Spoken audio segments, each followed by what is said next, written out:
Israel వాళ్ళ శత్రువుల్ని కరెక్ట్గా పిన్ పాయింటెడ్గా లేపేస్తున్నారు. అలా భారతదేశం అఫ్కోర్స్ ఇప్పుడు అజ్ఞాత వీరులు ఎవరో ఆ పనులు పూర్తి చేస్తున్నారు, కానీ అలా భారతదేశం అంత ఇదిగా మనం వర్క్ చేయగలమా ఫ్యూచర్లో? అంటే చేయాలి. ఎందుకంటే మనకు అన్ఫార్చునేట్గా మన పరిస్థితి ఏమొచ్చిందంటే, గత ప్రభుత్వాలు ఉన్నప్పుడు మన అసెట్స్, మన శక్తులు ఎవరైతే అక్కడ ఉన్నారో, ఈ దేశాల్లో పనిచేస్తున్నారో, వాళ్ళ ఉనికిని రిలీజ్ చేశారు సార్. ఎస్పెషలీ మన హమీద్ అన్సారీ వైస్ ప్రెసిడెంట్, ఎంతమంది రా ఏజెంట్స్ వాళ్ళందరూ చనిపోయారు సార్. కరెక్ట్, దుర్మార్గుడు సార్. Absolute sir. అట్లాంటి వాళ్ళని మనం ఎట్లా తీసుకొని వచ్చి కుర్చీల్లో కూర్చోబెడుతున్నాము అండ్ వాళ్లకు పవర్స్ ఇస్తున్నాము. అండ్ ఇప్పుడు ఎక్కడికో ఎందుకు ఈయన కాశ్మీరు ఆయన కూతుర్ని కిడ్నాప్ చేశారు కదా, ముఫ్తీ మహమ్మద్ సయీద్. దేశానికి హోమ్ మినిస్టరు. సో ఇప్పుడున్న లీడర్ ఆఫ్ అపోజిషన్ ఏం మాట్లాడుతున్నాడో చూస్తున్నాం కదా మనం. సార్, ఇంత దేశద్రోహుల్ని వీళ్ళకి ఓట్లేసేటటువంటి వాళ్ళని ఏమనాలి సార్? అసలు నాకు అది ఎంత అసలు కోపం వస్తుందంటే అంత కోపం వస్తుంది. వాళ్ళని సమర్థించేటటువంటి వాళ్ళు, వాళ్ళకు ఓట్లేసేటటువంటి వాళ్ళు ఎంత నికృష్టులు, దేశం గురించి ఆలోచించకుండా. మన దేశంలో అదే దౌర్భాగ్యమైన పరిస్థితి.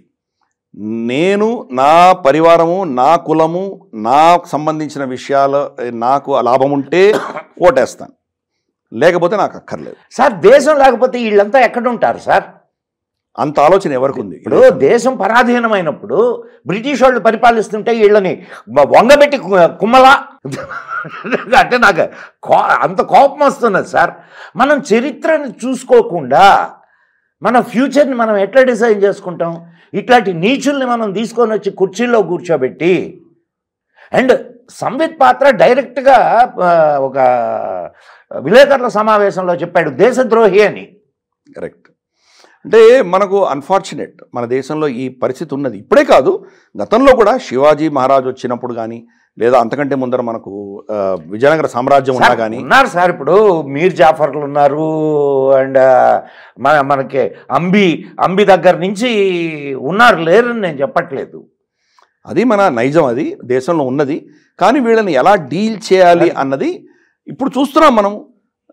ఆల్మోస్ట్ 15 సంవత్సరాల నుంచి కాంగ్రెస్ అయితే ప్రభుత్వానికి రాలేకపోతోంది.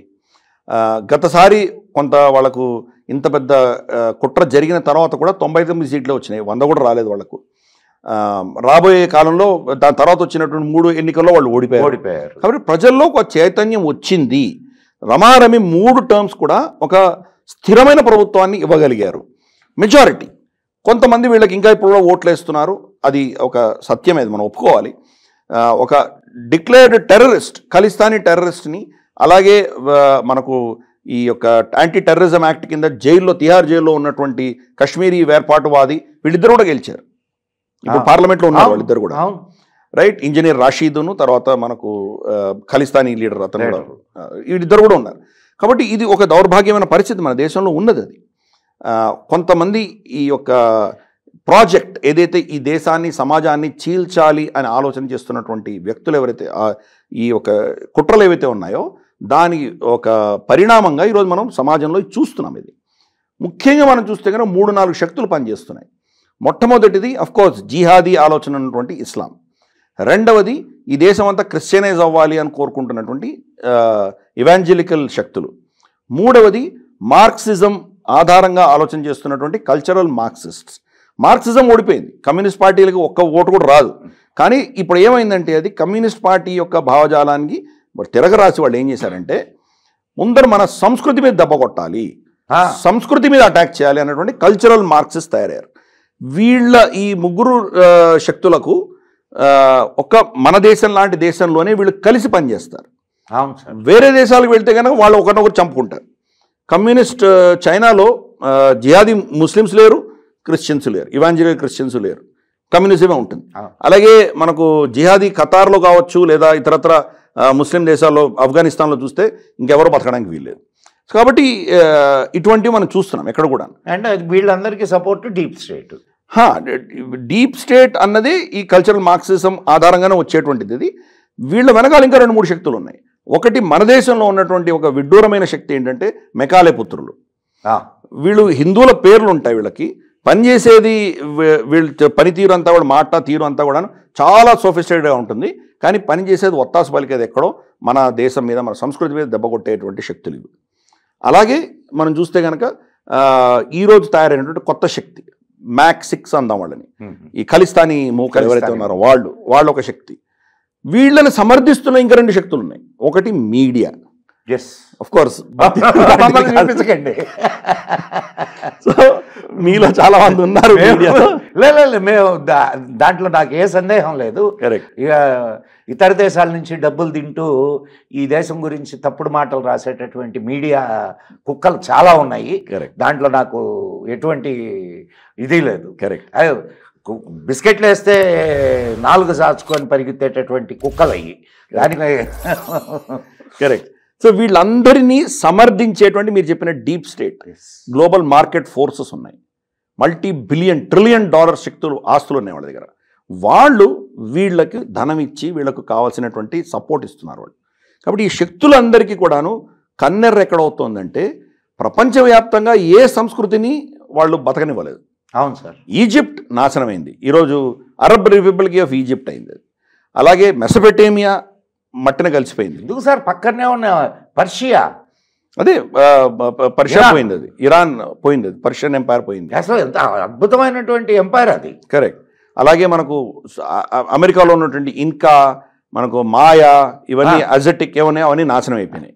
కాబట్టి ఎక్కడ ఏ సంస్కృతిని బతకనివ్వలేదు. ఈరోజు బతికిన ఏకైక సంస్కృతి సనాతన ధర్మం. దీనిని ఎలా ఇస్తున్నాం మనం, దీన్ని సర్వనాశనం చేసి తీరాలి అని కంకణం కట్టుకున్నటువంటి శక్తులు ఇవన్నీ. కానీ భగవంతుడి యొక్క అనుగ్రహంతో వీళ్ళు ఎన్ని శక్తులు ఎన్ని చేస్తున్నా మన శక్తి పెరుగుతూనే ఉంది కానీ తగ్గట్లేదు. శక్తి పెరిగే కొద్దీ దాడులు పెరుగుతున్నాయి, ఖచ్చితంగా పెరుగుతాయి. దాడులు పెరుగుతున్నాయి కాబట్టి మనం ఏం చేస్తున్నాము అని మనం భయపడక్కర్లేదు. మనం తట్టుకునేటువంటి శక్తి మనం వేల సంవత్సరాలుగా చూపించాము. ఇన్ఫ్యాక్ట్ ఈరోజు అప్పటికంటే ఈరోజు చాలా ఉన్నత స్థానంలో ఉన్నాం. సోషల్ మీడియాలో చాలా వైరల్ అయినటువంటి ఒక స్టేట్మెంట్ మీరు కూడా చూసే ఉంటారు. మీ తల్లిదండ్రులు మీ తాతలు దంజం వేసుకోవడానికి, బొట్టు పెట్టుకోవడానికి, కల్వా వేసుకోవడానికి, పిలక పెట్టుకోవడానికి జిజియా కట్టేవాళ్ళు. ఈరోజు మీకు ఫ్రీ అది. కాబట్టి ఇప్పుడు మీరు దాన్ని చాలా గర్వంగా వేసుకోండి. మీరు అప్పట్లో వాళ్ళు వేసుకోవాలంటే జిజియా కట్టాల్సిన పరిస్థితి ఉండేది అని చెప్పి సోషల్ మీడియాలో వైరల్ అవుతుంది. సో ఈరోజు మనం మన ఏదైతే అస్తిత్వం ఉందో దాన్ని మళ్ళీ రీక్లెయిమ్ చేస్తున్నాం మనం. కాబట్టి మనం ప్రతిదీ నెగిటివ్గా చూడక్కర్లేదు. శక్తి పెరిగింది మనది. ఈరోజు మనం బాలరాముడిని మనం ప్రతిష్ఠ చేసుకున్నాం. మనం అద్భుతంగా మనం దాన్ని చేయగలుగుతున్నాం. అయోధ్య రాముడు, మన రాజారాముడు కూడా సిద్ధం అవుతున్నాడు. కరెక్ట్. అందుకని ఇవన్నీ కూడా క్రమేపీ మన కల్చరల్ రెనైజెన్స్, ఇది మన ఒక పునరావిర్భావం అదే చూస్తున్నాం మనం. కానీ మన మీద శక్తులు ఉన్నాయి, పోరాటం చేస్తున్నారు. మన ప్రజలందరూ కూడా దాన్ని కూడా తెలుసుకొని అప్రమత్తమైతే ఇటువంటి శక్తులను మనం ఆపగలం.